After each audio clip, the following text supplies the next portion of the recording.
অবৈধ কসমেটিক্স এবং licence বহির্ভূতভাবে cosmetics উৎপাদনের একটা অভিযোগের প্রেক্ষিতে ঝিনাইদহ সদর উপজেলার কলেজপাড়া নামক স্থানে আমরা অভিযান পরিচালনা করি। আমাদের সাথে সহায়তাকারী সংস্থা হিসাবে র্যাব এবং বাংলা জেলা পুলিশ রয়েছে এবং আমরা এখানে এসে যেটি দেখতে পাই যে এখানে অবৈধভাবে কসমেটিক্স উৎপাদন হচ্ছে এবং বেশ কিছু নকল পণ্য, নকল লেবেলিং এগুলো ব্যবহার করে স্থানীয়ভাবে কোনো রকম কোনো বহির্ভূত লাইসেন্স ছাড়াই তারা কসমেটিক্স তৈরি করতেছে এবং বাজারজাত করতেছে।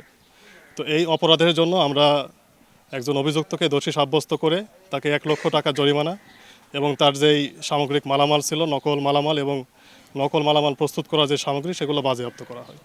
ধন্যবাদ। কসমেটিক্সে তারা মেইনলি যেই কি বলে আপনার শ্যাম্পু, আবার সেন্ট তৈরি করতো, কিছু চুল কালার করার বিভিন্ন সামগ্রী এবং আপনার বডি স্প্রে এগুলো।